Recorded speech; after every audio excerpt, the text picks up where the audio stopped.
Nek Wayang Kilat, channel kisah pewayangan Jawa epik, seru, dan penuh makna. Pandawa, Kurawa, Semar, Gatot Kaca, Arjuna, semua hadir singkat dan menarik. Subscribe sekarang.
Sinongwati jagat kinari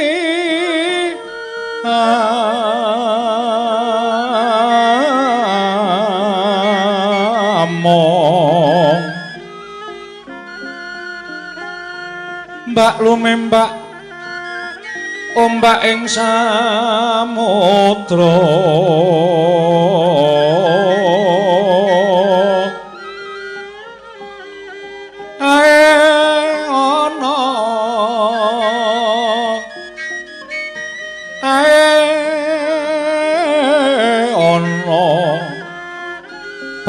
lumut ambreganggeng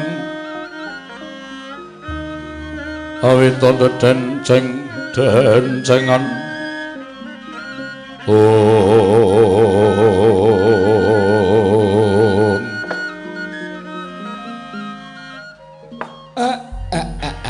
blegegek ugek sadulita mel. Ah, kaget aku. Tak kira bakul kapuk.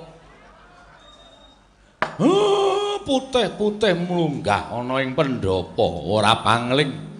Ha iki rak sumitraku mbiyen to. Kancaku mbiyen ora pangling iki rak. Munyuk putih kang aran Anoman kae. Nek ora kleru kowe rak Anoman to. Amit pasang Kalimantabi tinebine nglodoni Demawaing Tawang Tuwang Kyai Semar leres. Kula ing abdi pun Anoman Kyai Semar. Dalah ijek urip kowe. I pangestunipun tasih gesang Ki Lurah Semar ugi tasih pinaringan kesarasan. Ya kaya ngene iki kahanane. Syukur. Wis pirang abad. Wiwit aku nderekke Sano Marteng jagat Prabu Rama Wijaya karo kowe tekan seprene iki wis pirang-pirang turunan. Wah, lah kok kowe isih diwenehi urip tasih Ki Lurah Semar. Syukur. Lah kanca-kancamu munyuk liyane kae jek urip ora? Kapi Mendo, Cacing Kanil, Kapi Saroba, Cucak Rawon lan sak piturute mbiyen kae sampun sami pejah Ki Lurah Semar. Wah, kok ora nglayati? Ki Lurah Semar ki mawon kisah saking tanah Hindi mapan wonten ing tanah Jawi, papanipun tebih sanget Ki Lurah Semar. Ya. Wis ora apa-apa. Sing baku kowe isih sehat. Pangestunipun mekaten. Samet man. Pangestunipun Lurah Semar wilujeng bekti kula kunjuk Ki Lurah. Iya tak tampa. Nala gareng kowe kelingan ora. Iki sing tok tutke ngalor ngidul jaman perang gedhe. Sariku Dopalwaga perange munyuk karo buta jaman semono. Nderekke sinuwun Prabu Rama Wijaya purang mungsuh wadya balane Dasamuka mbiyen. Anoman po? Iya. Wah. Edian. Kok isih wutuh. Pangestunipun Kelurahan Nalagaring. Nalagaring ugi ketingal saras. Waras pangestumu. Wah, untumu barang sik komplit. Inggih. Engko gek pasangan kuwi mboten. Menika asli menapa dipun cobi kula cokot dengkulmu mlocot kowe ora senengane kok slamet man pangestunipun Kelurahan Nalagaring wilujeng slamet syukur wah tekan kene kowe nadyan kanthi tambuh kula nyuwun priksa dhateng pinten-pinten tiyang sakmangke sampun dumugi wonten ing mriki Karang Kadempel papan ingkang reja papan ingkang subur jebul mriki lenggahipun Kyai Semar bapak neng kene menika griyanipun Lurah Semar. Kontrak iki ya, Pak ya. Omahku kontrak dengkulmu mlocot kuwi. Sing kontrak iki kowe karo Petruk karo Bagong. Sok kala mangsa tata-tata tak tundung minggat. Wah, karo anake kok kejem, Pak, ora. Truk, Anoman ki lho. Wis ngerti aku. Ayo mbagekke. Slamet man. Menika Ki Lurah Petruk. Welah, kok tasih jangkep. Pangestumu isih, Wah, jan kowe ya isih urip.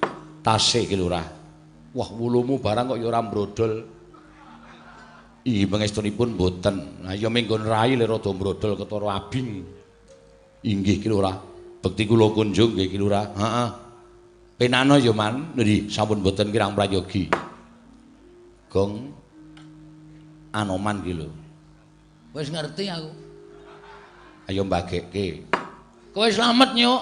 Lho. Mbaya sing sopan Gong ora. Arep Anoman ki munyuk dhek iki satriya nyanyuk-nyanyuk ora. Aku ki kan biyen ora tau nyeluk Anoman. Ki nderekke Prabu Rama Wijaya biyen aku tak nyeluk nyuk ngono dhek ya ora tau nesu kok. Ya nyuk. Inggih Ki Lurah. Wah, jan isih sehat kowe. Pangestunipun tasih. Wah. Slamet kowe. Pangestunipun wilujeng. Ki Lurah Bagong. Dian tenan jan wis pirang abad ya umur Anoman. Ayo wong dina umur dawa ki matur nuwun. Wah jan. Karo sapa man? Piyambakan. Oh ya. Wo, mampir nggon aku ya. Iya. Taun saiki kacang. Inggih matur nuwun Ki Lurah Bagong. Kowe mbiyen senengamu rak kacang ta anggere ngejak aku nang ndi wae mesti kon gawake sak gegem. Inggih. tasih kemutan lampan ingkang sampun kepengker isih kabeh jaman kowe digolkon goleki garwane Prabu Rama. Inggih. Aku ya kelingan kowe ijen tanpa ruang. Kowe sumpah karo ngersaning Prabu Rama sedina iso ketemu Taman Soka. Ha to?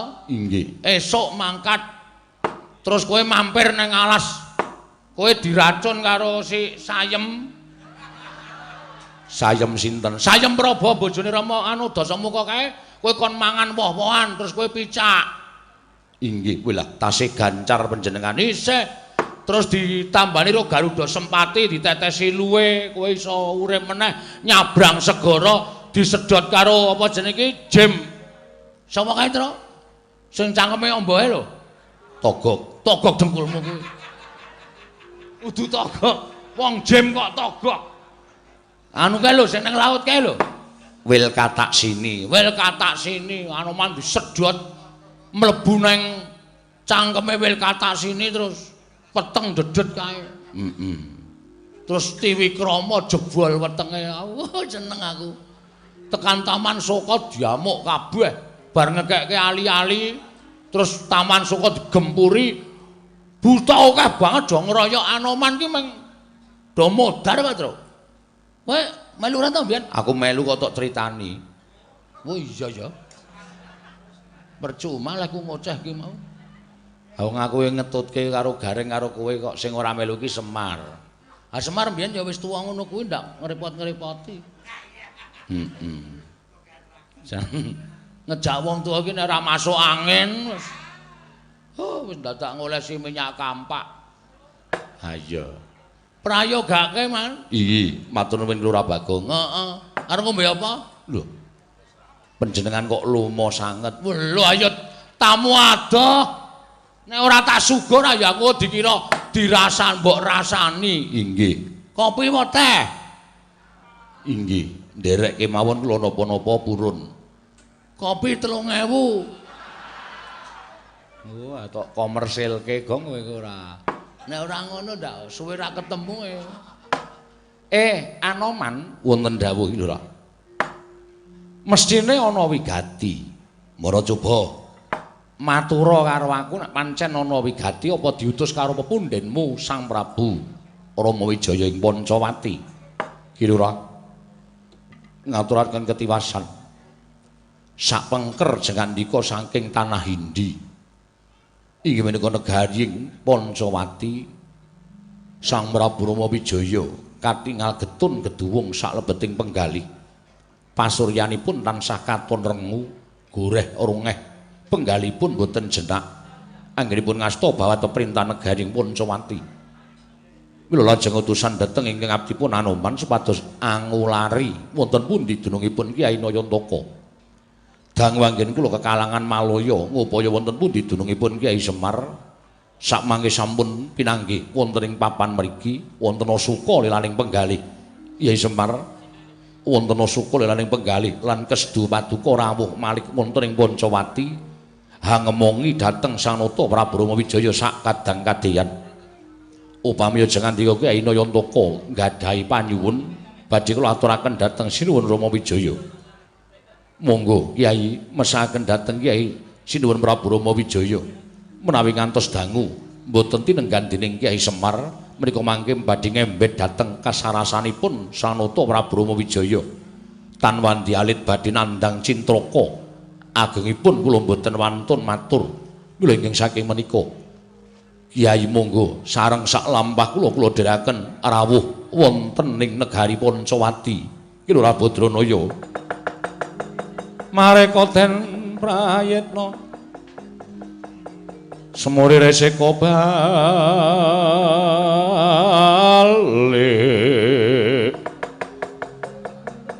titiyane gandayane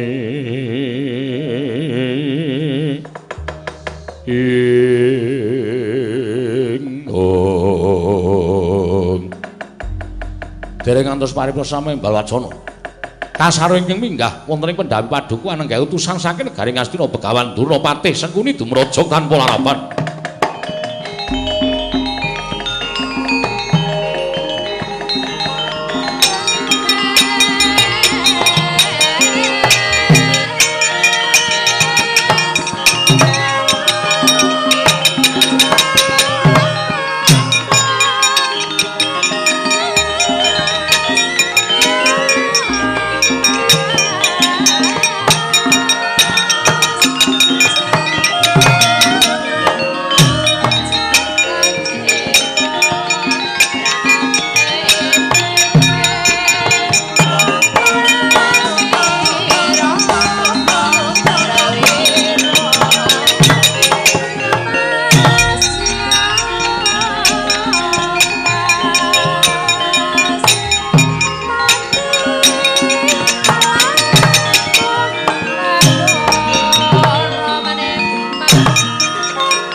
pitike jago ora tarung, prenjake ora ganter-ganter. Lah kok ora kaya dina iki karang kadempel kok wah tamune ndlidir. Iki mau saka Ngamarta Pancawati saiki sekeng saka Ngastina. Ora pangling Begawan Durna karo Patih Sengkuni Nalagaring. Wah jan wis. Ngimpi apa to Pakmu bengi kowe? Ora ngimpi apa-apa. Aku sing ngimpi. Lho. Wong sing duwe dayohe bapak kok kowe sing ngimpi. Kan aku anake. Oh. Dadi bapak iki nek ana apa-apa aku ki mesti diempeni. Oh. Ngimpi apa, Gong? Dirubung sendok. Ngimpi kok panganan ora. Mulane ndlidil. Dayoh. Ning iki kok rumangsaku kok bareng teko wong loro iki kok atiku kok teratapan ya. Mau teko dayoh loro mau ki tentrem-tentrem bae bareng teko iki kok kaya mambu jumbleng aku. Oh ya ora sia-sia iki pepundhen ya padake ora. Bagekke, Pak. Nek kira-kira arep gawe rame, nek kira-kira arep gawe kisruh, bapak rasa melu-melu, pasrahke anakmu ragil. Waduh. Sajake kaya penemban wilujeng. Oh, gondhok blaguduk suwaru gembol sumorante hawala. Slamet Semar. Iki omahmu to? Nggih, niki griya kula. Memper. Wis pas. Kowe derajate ming gedibal. Kowe derajate iki ming batur. Nek omah-omah kaya ngene iki wis pas. Pendopo ya apik pancen pendopo omahmu ning kayune kayu sengon. Dadi ora bakal awet suwe, ngono to. Wis memper nek kowe iki wujuding Panakawan omahmu kaya ngene iki. Ning barang tak pikir-pikir kabeh mau ora kok luputmu kok Semar. Ning luput sing tok derekke. Ya luput ing para Pandhawa. Pandhawa kuwi satriya pinunjul kondang kawenang-wenang jagat kan keberbeken marang kumandhanging para Pandhawa. Lah kok ora iso gawe mulyaning batur ki? Terus lehmu suwi to marang para Pandhawa wis tok udhokake pati uripmu marang para Pandhawa kuwi ora entuk sesulih apa-apa ki njur kowe iki ya tetep trima ngono kuwi. Heeh, mek trima ngono kuwi. Oh, nek kowe melu aku Semar, nek kowe dadi abdining wong Astina, omah sing kaya ngene iki dimbrukke. Terus kowe tak yasake omah loji tingkat pira? Kandha, kok bakal tak pinangkani. Tingkat munggah, tingkat mengisor. Mengko bakal tak pinangkani. Tegese tingkat mengisor ki nggo jaga nek kowe mati sisan. Entah suarane wis atos to nek. Ya sabar ora. Coba ta. Aku janjane mlebu ning pendopo iki mau jane aku wis memeng. Wis wegah. Nyawang saka njaba. Apa pendhitaning ratu, pendhita Durna ki, pendhita kondang monyor-monyor kok mung dilungguhke lincak. Sing tak agem iki batik tulis weton kraton Ngastina. Iki regane nek menggo tuku gundulmu entuk loro. Ngono?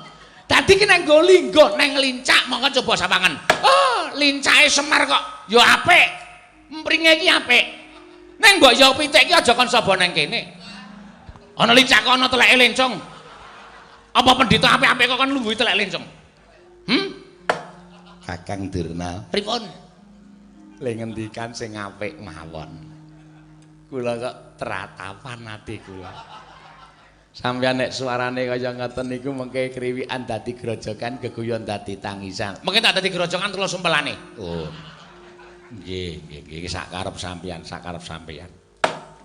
Uripmu katon sekeng, uripmu sarwa kurang, ngono? Dadi aku ngundha ana ngene iki ora kok perkara aku ki sengit karo kowe, ora kok perkara aku ki banjur jumawa. Aku kuwi suwijining pendhitaning ratu ora bakal. Ning aku mengeman karo kowe Semar, ngeman karo kowe. Kebangetan para Pandhawa ngene ora tresno asih lawan kowe. Ketitik omahmu kaya ngene iki ora didandani dening para Pandhawa, ora diparingi dening para Pandhawa. Ketok banget nek Pandhawa kuwi mbutuhake kowe ning emoh kelangan apa-apa, kuwi watake para Pandhawa. Ning nek upama kowe wit biyen kuwi melu negara Ngastina, tak kira kowe wis mubra-mubru kekemul bondo, kepukul duit. Kowe butuh apa wae mesti bakal tak pinangkani. Sawangen to? Latarmu sing kaya ngene iki engko, nek kowe melu Ngastina, kuwi bakal tak jembarke. Nggone tangga kae disasaki kabeh. Ora usah dibayar. Ada? Watone entuk dawuh pengendikaning Begawan Durna, sapa sing arep wani karo Begawan Durna? Mula kang saka kuwi Semar tekaku ana ning kene iki janjane mung kepengin muktekake kowe, kepengin ngunggahake derajatmu. Aku diutus dening anak Prabu Duryudana supaya mboyong kowe marang negara Ngastina. Lah nek kowe gelem tekan negara Ngastina, iki wis disiapke ya kuwi perumahan kanggo kowe. Perumahan Panakawan Asri. Kanggo kowe. Dene omahe cacahe 4. Pancen wis disediake, merga kowe bakal nggawa anakmu 3 cacahe. Mula wis disediani omah 4. Ingkang pinggir dhewe omah magrong-magrong ana pendapane, ana limasane, kabeh saka kayu jati. Tur mburine omah tingkat. Kuwi kabeh bakal kanggo kowe. Terus angka 2, omah biasa. Kuwi kanggo nala gareng. Angka 3, omah sing rada cilik kanggo Petruk, wondene ingkang kae dhewe ya kuwi krangkeng kirik. Wah, ngremu ning nggo Bagong ak plinteng saka kene. Kok ora penak atiku. Kuwi engko dienggo ngingu-ingon-ingonanmu Semar. Ora wani. Wani ak jiangkah saka kene. Ora peduli pendhitane ngratu. Suarane kaya ngono wis ora wangun diajeni, ora wangun disembah-sembah. Mula kang saka kuwi Semar kowe kandha. Nek kowe matur karo aku Penemban, kula purun diboyong teng negara Ngastina. Kowe tak kon metu saka omah iki tak mbrukke. Tak mbrukke terus tak bangun. Kowe rasa metu. Duit sithik-sithik kabeh engko saka Begawan Durna. Saka aku kabeh. Wesi, semen, batu bata. Watu kali. Ora mung watu putih. Watu putih iki gambar ambruk. Watu kali sing ireng. Engko nek ora ireng disemtet. Mengko dienggo pondasi supaya omahmu iki kukuh bakuh. Terus kowe arep njaluk pangkat apa Semar? Kowe arep njaluk pangkat tumenggung, arep njaluk pangkat lurah, arep njaluk pangkat apa wae? Kowe matur karo Begawan Durna engko tak unjukake kersaning Prabu Duryudana, mesti bakal pinaringan pangkat manut karo kekarepamu. Sesasi kowe njaluk bayar pira? Omongo. Pirang miliar? Yen perlu aja miliar, triliun. Sesasi kowe njaluk 1 triliun mesti engko dipinangkani. Ngastina kuwi bandane seprapat jagat. Nek menggo bayar kowe ora bakal entek. Ngono? Kowe nek melu negara Ngastina bakal kepenak.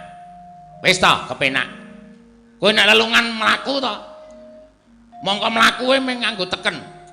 Sesuk nek wis dadi wong Ngastina, kowe tak yasake kereta jaran 8. Ming kare nunggang kereta bablas arep tekan Dindi kowe bakal kajen keringan. Hah? Nek kowe arep ngapa-ngapa, kowe matur karo Begawan Durna. Nek kowe butuh diladeni karo putri-putri, monggo tak jukuke mban-mban negara Ngastina kuwi sing isih nom-nom kuwi tak kon ngladeni karo kowe. Kowe mung kari sare. Kowe kepengin raup, diraupi. Kowe kepengin siram, mengko disirami. Penak lho Semar. Kowe adus mung nyemplung bak. Terus dikosoki karo putri-putri. Ora piye? Urung tau ngrasake to. Aku wong desa. Kowe wong sekeng, kowe wong ora duwe, Pandhawa ora tau meneh kamukten karo kowe, Pandhawa ora tau meneh derajat pangkat karo kowe, ora tau meneh kanikmatan karo kowe. Mula ora jenengmu kan apa sing tak kandhake iki urung tau tok lakoni kabeh. Nek kowe gelem dadi balane wong Ngastina utawa gelem tak boyong ning negara Ngastina, apa sing tak kandhake iki bakal tok lakoni kabeh. Kepenak nggon urip ning alam donya. Ning donya iki sing digoleki apa ta? Wong donya iki sing digoleki apa?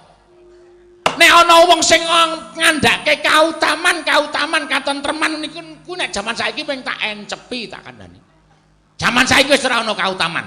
Jaman saiki wis ora ana bebener. Jaman saiki wis ora ana kejujuran. Jaman saiki sing digoleki ya mung wong mukti, ngawibawa, nyakrawati, mbau denda, duwe derajat, duwe pangkat, omahe apik, tunggangane apik, nyanding bojo ayu, duwite turah-turah. Wis ngono kuwi nek cara aku. Perkara mati digagas keri. Mati ki sapa sing weruh? Cemplung neraka ya wis pasrah. Mlebu swarga ya alhamdulillah. Rumangsaku kok mangsa kecake nggih. Ajeng teng pundi? Kula tak golek rokok mawon. Rasane kok kaya ora kepenak. Kula tunggu njaba mawon Depat. Nganu Kakang Peremban. Wah, sampeyan niku pancen wong jireh ora. Wis wani nekat kaya ngene kok dadak wedi karo sapa-sapa. Mula kang saka kuwi anu Semar, nek kowe gelem tekan negara Ngastina, aku gelem ngladeni karo kowe. Yen perlu pangkat nujum tak paringake marang kowe. Kowe dadi nujum negara Ngastina. Aku yang bakal ngladeni marang nujum ing negara Ngastina ya kuwi Semar Badranaya. Kuwi munggo dawuh anak Prabu Duryudana nggonku suwan ana ing padukan Karang Kadempel. Ning ewadene kowe ora gelem tekan negara Ngastina. Janjane sing tok pikir iki apa to Semar? Nek ora gelem tekan negara Ngastina iki sing tok pikir apa coba aku tak takon. Upama kowe ngalorake silsilah sing arep tok mong kuwi turase Begawan Abiyasa. Nek melek mripatmu sarta kowe ngerti sejarah. Kurawa kuwi ya turase Ngandana Warih. Kuwi turase Begawan Wiyasa ing Saptawarga. Pandhawa ya turasing Begawan Wiyasa ing Saptawarga. Padha-padha turasing pendhita linuwih. Mula kang sangka kuwi, kowe manuta karo aku dina iki ayo tak boyong perang negara Ngastina. Sak anakmu. Gareng ya ora bakal kuru kaya ngono kuwi. 3 dina ning Ngastina mesti ndase gedhe. Wis, ora usah kuwatir. Petra ya ora bakal sekeng kaya ngono kuwi. Bagong ya ora bakal melarat kaya ngono kuwi. Mula kang saka kuwi Semar ayo dina iki tak kanthi menyang negara Ngastina. Nek kowe gelem, aku ngaturake panuwun, ning nek kowe nduwa karepe Begawan Durna, aku mung duta kongkonan nanging duta ngrampungi karya. Aku duta kongkonan nanging duta ngrampungi karya. Nek kowe ora gelem tak boyong tekan negara Ngastina, apa paripangsa aku kudu gunakake cara kasar. Iya wedine cara kasar kok tetep ora gelem menyang negara Ngastina. Apa kelakon Karang Kadempel kene iki tak gawe sungsang bawana balik.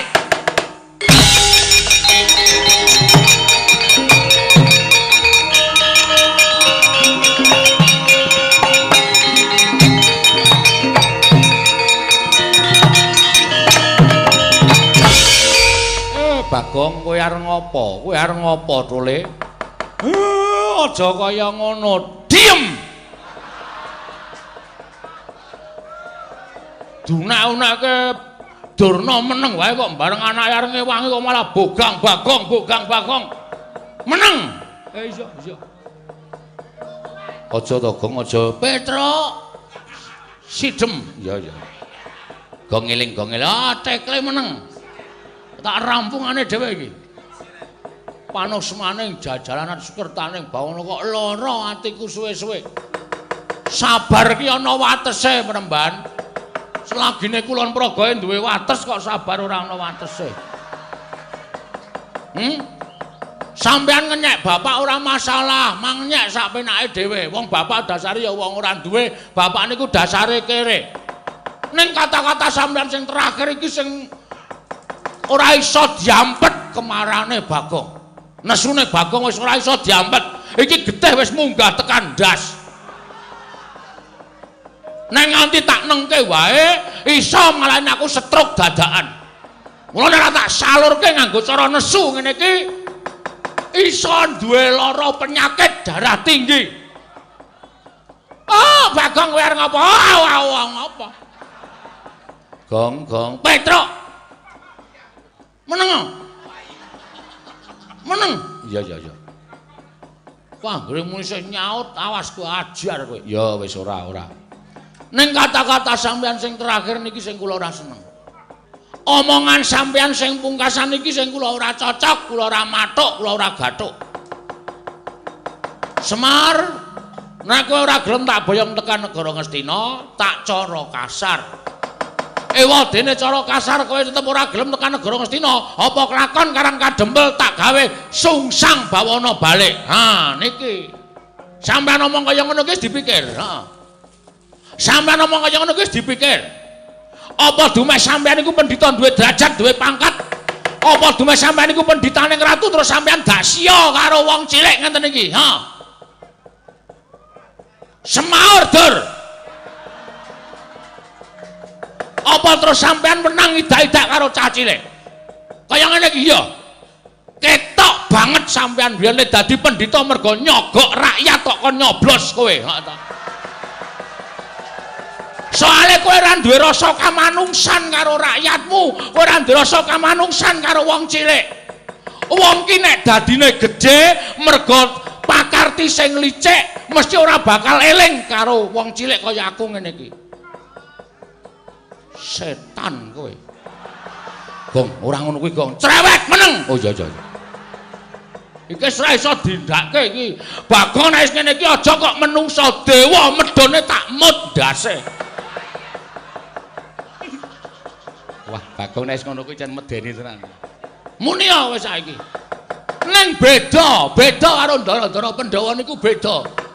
Ndara Pandhawa niku ora tau ngekeki dhuwit, Ndara Pandhawa niku ora tau ngekeki Brana Picis, mergane dheke ngerti. Wong niku nek le setya bekti mung nganggo dhuwit, mung dikeki dhuwit, so nek dhuwite wis entek wong kuwi ora bakal setya bekti karo sing menehi dhuwit. Kongkono ora bakal menyang. Ngono. Setyane bapak karo Pandhawa niku lahir batin, mula bapak niku ora duwe pamrih napa-napa, bapak ora duwe niat napa-napa, bapak ora duwe kepinginan napa-napa, mergo bapak mung nindakake dharmane minangka dadi abdi sing bener. Ngono? Ora kaya sampeyan sapa-sapa nyo. Iki nyo, kono rono, iki nyo, kono rono. Ha saiki iso nek ditentek arep kongkonan sapa kowe? Nyedak wae ora ana. Mula dadi wong ning alam donya ki aja sok seneng diajeni, ning senenga ditresnani. Nek iso loro-lorone dicakup, ya diajeni, ya ditresnani. Nek mung diajeni wae, nek ketemu sampeyan, waduh Penemban Durna. Waduh Penemban Durna. Nek sampeyan sok modar ora ana wong layat. Durna mati ya mbok men modar mesti ngono. Nek ditresnani ora mung nalika urip, ning nadyan wis ora ana, diparani sanak kadang mitra kawruh sedulur tangga teparo, diparani saryane, didongake jaluke kang pangapura, kuwi wong tresna. Ngono? Sak penake dhewe ora. Upama sampeyan arep gawe Karang Kadempul niku sungsang bawana balik. Napa sing ajeng mang tindake? Napa sing ajeng mang tindake? Semar iki bapakku. Iki lho. Iki bapakku. Nek bapakku arep dipulosara karo wong, anake mesti ora trima. Niku kamanungsan. Arepa Bagong niku wong dugal, arepa Bagong niku karo bapak ora tau ngajeni, ning nek ana sing ngeceh bapakku, rasa kamanungsane anak niku mesti bakale muncul. Kula mbelani bapak kula. Bapakku arep tok gawe sungsang bawana balik. Penyakit ora. Sampeyan nang kene aja watana obral swara. Sampeyan niku masuk sarang gentro. Aku dadi sampean watur iso nyuwara niku njur wis ndaluk mati wong iki. Gong. Bagong. Aku moh le iki kaya ngono kuwi ya. Kono kowe minggat kono. Kono mulih nang omah kono. Anake Semar gagah dhewe ning jireh dhewe ora. Bapakne arep diancam kok mung do plendas-plendus. Iki menah. Mripat kaya reting. Reting cengelmu iki ora padha. Sengit aku anggere ana masalah kok do meneng wae ora. Mang Wangsulan saniki. Gewes Mang Wangsulan. Arep wangsulan apa sampean? Arep mang biyuki dhuwit, arep mang biyuki Brana Picis. Nek cara sampean boyong karo wong kaya ngono kuwi, tetep ora kelakon boyong sapa-sapa. Niku tenan mergo sampean terus ngandalke le sugih, ngendelke le sampean iso gaweke apa-apa, ngendelke sampean iso menehi apa-apa, ngendelke sampean iso paring napa-napa. Ora bakal Semar kegot kaya ngono kuwi. Semar niku wong seneng mlarat kok, ya Mas. Ya omong kleru. Semar iki wong seneng mlarat ya ora ana wong kok mlarat kok seneng. Nek iso ki ya sugih ya, Pak. Ben nengke wae, wis sak cangkem-cangkeme Bagong. Engko ndak malah wingi bar nesu ngentekke ember. Ember didaki kabeh.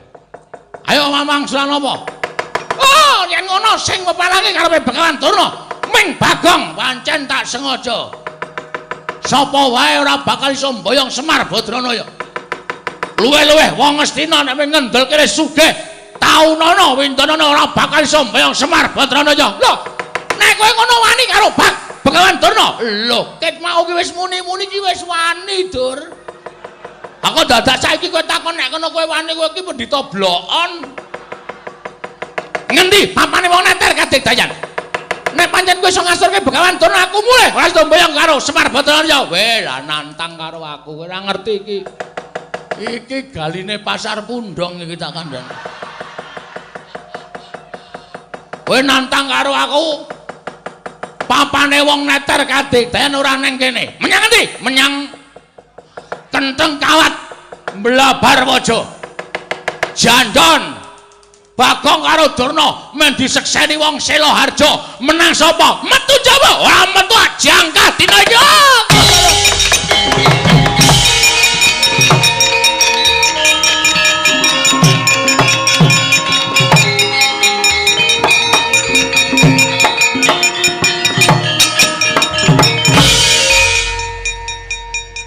Apik nek ngono kuwi, heeh. Apik nek ngono kuwi. Aku sapa? Aku kuwi sapa? Tru? Semar ki edan. Lah ngopo? Aku malah lali lo jenenge to saiki. Aku sapa? Kowe ki Semar. Semar Badranaya. Duda Manangunung, Nayantaka. Jurudya Punta Prasanta, Bojogati lan sak piturute. Aku takon aku ki sapa? Karepku ki kowe ki nganggep aku apa? Manut. Kowe tak anggap bapak nek ora gelem ya aku bapakne, kowe anake. Penak kok ane emoh simbok wis tuwa e. Bagonge pancen kurang ajar tenan karo bapakne sampeyan dhewe kurang ajar tenan bagonge kurang ajar. Meneng kok geng kowe ora. Manut. Iki mengko kriwikan dadi grojogan geguyon dadi tangisan kabeh mau mung saka lambemu. Kowe ora apal karo Begawan Durna. Durna kae nek tekan dindim, Sengkuni nek tekan dindim mesti ngejak Kurawa. Nek nganti Kurawa ngamuk ning Karang Kadempel. Nek nganti Kurawa tekan kene belani Begawan Durna karo Sengkuni bumi langit dadi seksi. Kurawa bakal tak tandingi lumantar Anoman.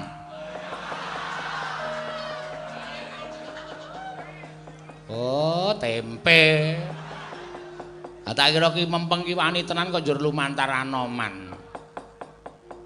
Dadi kowe nesu ki mau sing tak tantangke Anoman to, Gong. Lho, lah ngapa ndek munyuk apik? Komen kon meneng wae. Aku ora ngerti jaman Anoman ngobong negara Ngalengka mbiyen mateni Buta Sewu iki mung sedinae ra nganti lho. Tangane kemlawe tiba ning ndase Buta. Dus ngono iso piar pecah sirahe. Terus Anoman kecekel karo sapa? Kaya anake Dasamuka iki sapa, Tru? Aku ya lali kok. Ya Santosa ngono wae. Odu. Konjur ngawur ora. Oh iya, anake Dasamuka sik mbarep. Putra mahkota. Iya, sapa? Kudu Santosa kok. Sapa to ya lali, aku suwe banget ya, Tru. Tusya. Udu. Tusya iki udu. Tusya iki udu anake Dasamuka. Tusya iki Bas malam ini. Pak Bos malam ini. Anu sapa jenenge? Indrajit. Nah, nganggo pusaka naga pasa. Indrajit ngeculke pusaka naga pasa, cul kena tangane Anoman, pusaka dadi ranté. Anoman diranté. Terus ditumpangke ning kayu sing dhuwur banget kaya gunung dobong saka ngisor. Anoman ora mati. Ning Dewi Krama dadi gedhe geni duncale ngalor ngidul negara Ngalengka kobong. Heeh. Ning kok saiki isih Dasamuka yasa negara meneh. Gempur gunung manik maninten terus digawe negara. Mula wong ki nek yasa dhewe iki awet. Oh iya, titenono. Oh, heeh to. Apa-apa ki nek gawe dhewe kuwi bakale awet. Apa-apa ki nek gawe dhewe bakale sempulur. Ning mek trima jagane warisan wis to. Entek yakin. Arep kambil sawit gedene semono ki mesti bakal nek menjagani ki entek. Sumpah aku ora yakin. Heeh to. Dadi kudu yasa dhewe Ndarawati. Heeh. Kobong ping pira? Pisan. Sing ngobong sapa kelingan ora? Semar. Disebda karo Semar Kobong jaman lakon Semar Kuning. Ana apa lakon Semar Kuning? Ana. Apik ora Gong? Apik. Sesuk nek nanggap lakone kuwi. Ya. Ning nanggap langsung rasa liwat usia. Ya. Hei mateni bas senengane ora. Wong liwat kuwi iki mergo cupet kok ya. Sing jereng-jereng gitu sih ya kok.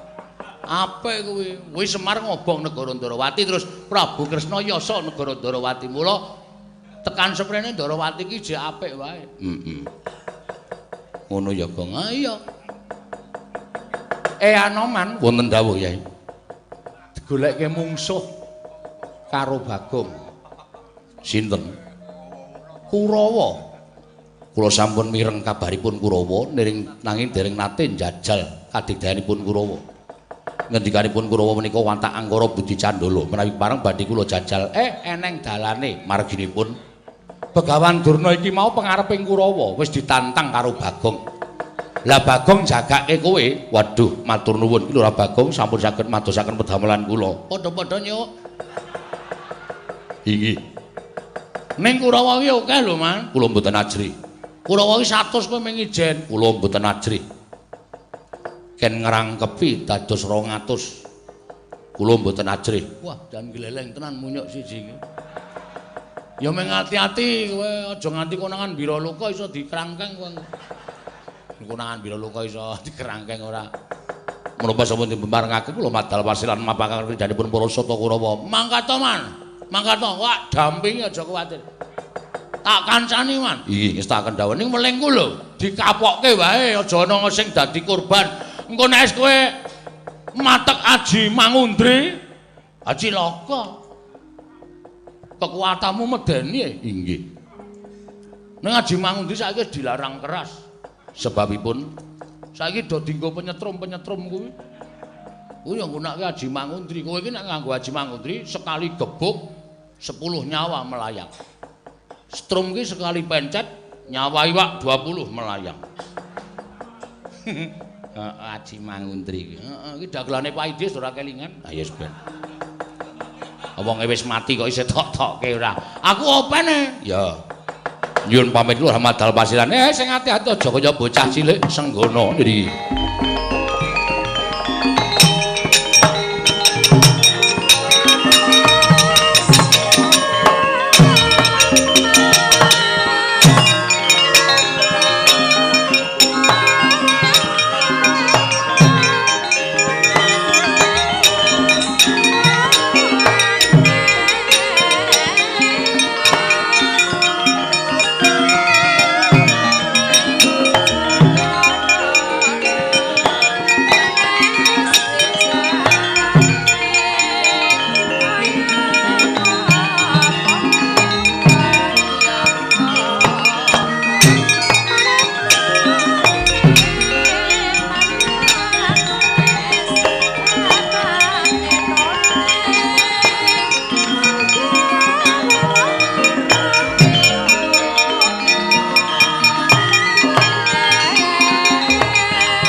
Sing jeneng sega wis dadi jenang ora bakal pulih dadi sega meneh. Barang wis kebacut adile mung kudu dilakoni. Ora ngono. Ning tak jaluk aja masrahke karo Anoman tok. Bagong Gareng Petruk melu mbetengi Karang Kadempel. Ya sak bisa-bisa ngetokke Nggonmu tansah dadi kami tuwaning Karang Kadempel. Oh, dirungokke, Ren. Ora ngaso. Iya, iya. Arep awake cilik iki ajar gelut. Iya, iya. Wong kok karo awak dhewe maneman. Ngawak kaya biting ngono kok. Ane ngapa aku nek maju ana mungsuhe? Welo, Citraksi. Kaya cilik kok. Didu lho Citraksi gayeng kowe kok. Oh iya, siap. Petruk karo Dursasana. Atreh modar. Wis pokoke saentuke. Terus kowe? Aku Durmagati. Kowe aja ketemu Durmagati kok ndak suarane padha. Wah, ya. Aku ora perang, aku ngebasi. Oh. Nyilehke seragam, ngebasi karo aku titip anakku lho ndak ora entuk bebaten. Pancen Bagong ibu. Setan ratatan. Nek ora tak ngono iki ndak tuman wae. Setan ora. Ki pokoke wis tak ponco-poncoe. Wis pokoke komplit. Ki tak sak iki amplope, Truk. Iya, iya. Ora taklim iki. Ana mau Asmarandana tiba 5 sindene sing nomor 3. Wis rasakno kowe kelong 20. Oleh kejem ora jalan. Ah iki nek tanggo tuku gelang ki lho. Oh, iya iya. Iki nek tanggo ngene ora ketara to. Tanggo menake brengos kan.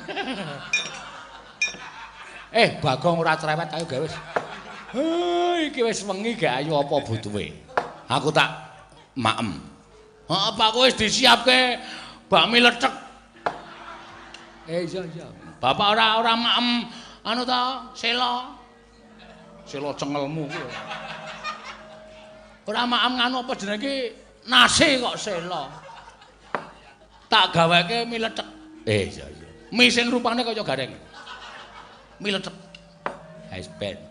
Engko ngunjuke wedang sing rupane kaya Bagong. Apa? Wedang uwuh. Bales kowe ya. Ya. Petruk pengrawit wis siap. Oh, sampun, Pak. Wis pokoke sampun sonten mau pun kula gebrak ngagem Tanjung Gunung. Gebrak kok Tanjung Gunung. Santi Mulya to, Le? Nggih, ngestakaken dawuh. Kajenge dibukani kali Lurahe Joko.